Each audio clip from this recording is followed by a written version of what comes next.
नमस्कार दोस्तों, आपका अपने पसंदीदा चैनल में स्वागत है। यहाँ आपको ऐसी मजेदार कहानियां मिलेंगी जिन्हें पढ़कर आप अपनी हंसी नहीं रोक पाएंगे।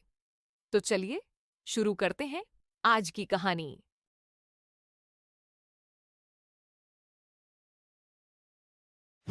कहानी है रामपुर गांव की, जहाँ के मर्द महिलाओं को हमेशा नीचा दिखाने की कोशिश में रहते। अरे अभी तक खाना नहीं आया। क्या मुझे एक और शादी करने की जरूरत है? नहीं जी नहीं, ऐसा मत करना, वरना मैं कहाँ जाऊंगी। खाना लेकर मैं अभी आई जी। गांव की पंचायत में भी फैसले हमेशा औरतों के खिलाफ ही रहते। मैं जो फैसला सुनाता हूँ वो भगवान की आज्ञा होती है। इस लड़के ने अपने मन से शादी करके अच्छा नहीं किया। लड़के को घर भेज दो और इसकी शादी इसकी जाति की किसी लड़के से करवा दो। लेकिन ये लड़की, इसे तो गांव के बाहर निकाल दो। नहीं नहीं जमींदार साहब, ये क्या बोल रहे हैं? ऐसा नहीं हो सकता। मेरी बेटी मासूम है, इसे अच्छे बुरे की समझ नहीं है। अरे कहाँ जाएगी ये बेचारी? कहाँ जाएगी?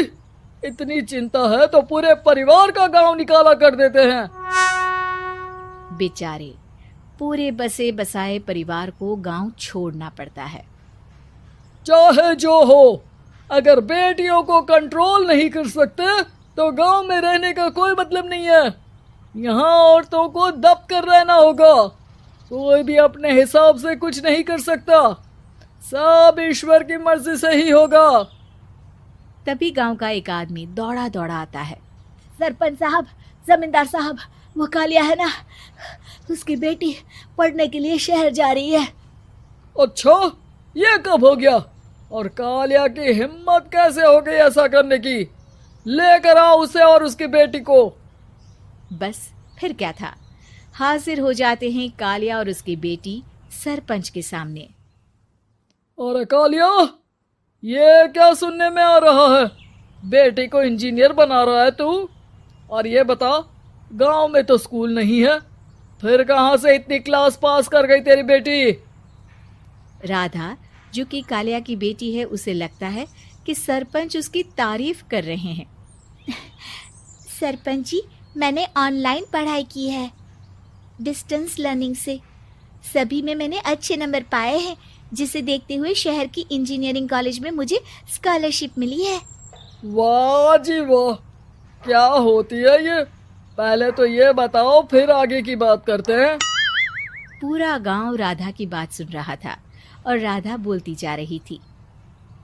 तो ऐसे मैं फ्री में एक अच्छी शिक्षा लेकर गांव में जो कुछ परेशानियां हैं, जैसे बिजली, पानी और इंटरनेट जैसी समस्याओं के लिए काम करूंगी।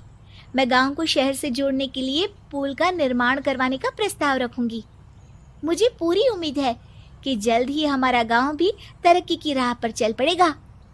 राधा की बात सुनकर सारे गांव वाले ताली बजाने लगते हैं। सरपंच को समझ नहीं आता कि वो क्या करे। चुप रह नादान लड़की।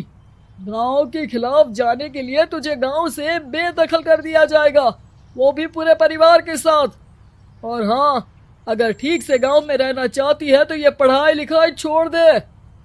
हम तेरे लिए गांव का कोई होनहार लड़का देखेंगे। तभी गांव का एक आदमी बोल पड़ता है।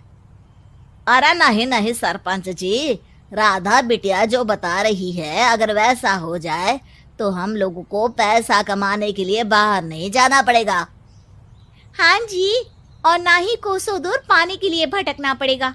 हमारे बच्चे भी अच्छी पढ़ाई कर सकेंगे और आगे बढ़ेंगे, ना कि हमारी तरह खेती करते बैठेंगे।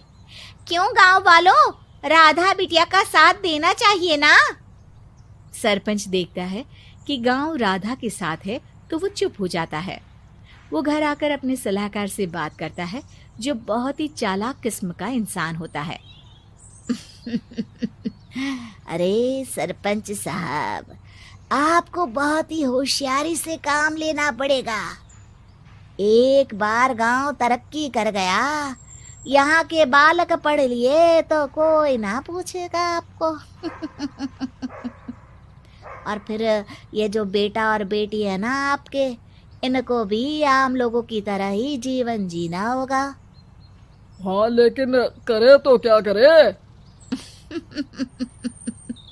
वो ना आप मुझ पर छोड़ दीजिए, बस मैं जैसा बोलूं करते जाइए।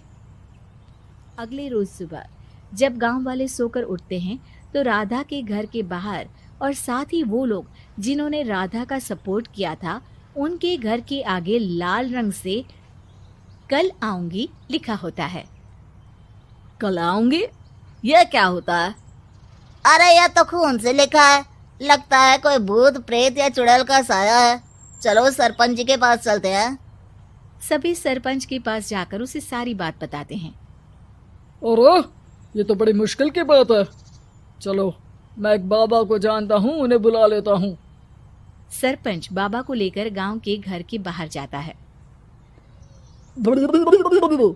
ओहो, तो ये वो चुड़ैल है जो उन लोगों को निशाना बनाते हैं जो गांव को बदलने का सपना देखते हैं। वो गांव को ऐसे ही संपन्न देखना चाहती है। वो नहीं चाहती कि कोई बाहरी यहाँ का कायाकल्प करे। क्या तुम लोगों में से किसी ने गांव को बदलने की सोच रखी है? तभी राधा की माँ रोते रोते आती है। मेरी राधा घर से गायब हो गई है। अरे कोई तो बचाओ, मेरी बच्ची कहाँ गई?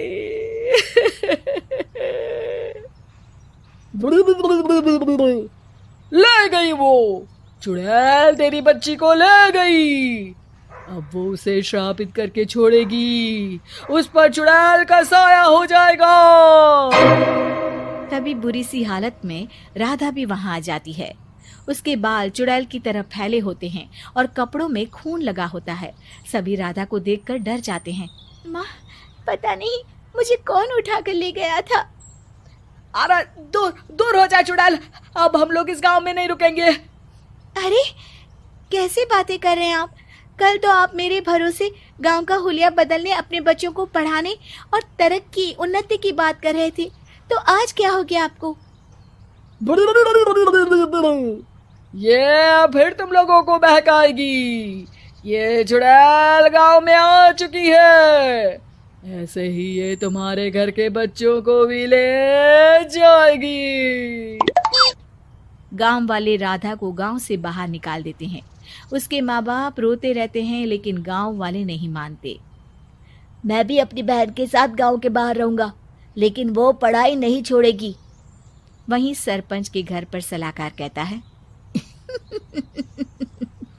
देखा, सांप भी मर गया और लाठी भी नहीं टूटी।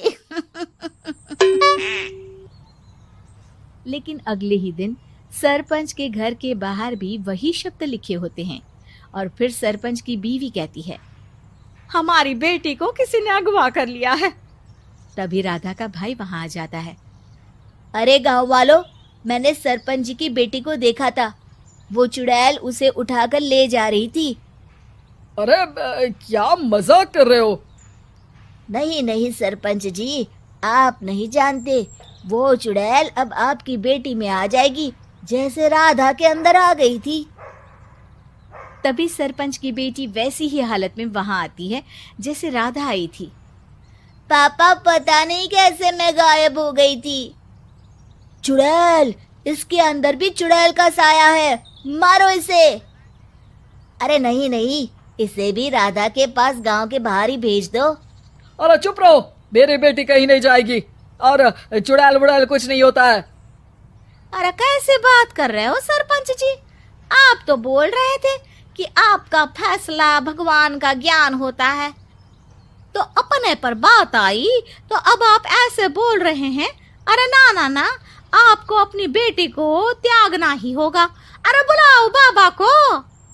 राधा का भाई बाबा को ले आता है, जिसे अब गांव वालों के डर के कारण सच बोलना पड़ता है। मैं कोई बाबा नहीं हूँ, मैं तो मोची था। ये सलाहकार महोदय ने मुझे कहा था एक्टिंग करने को। अब वो मुझे पैसे देने वाले हैं। अब मुझे माफ कर दो। गलती हो गई, मुझे माफ कर दो।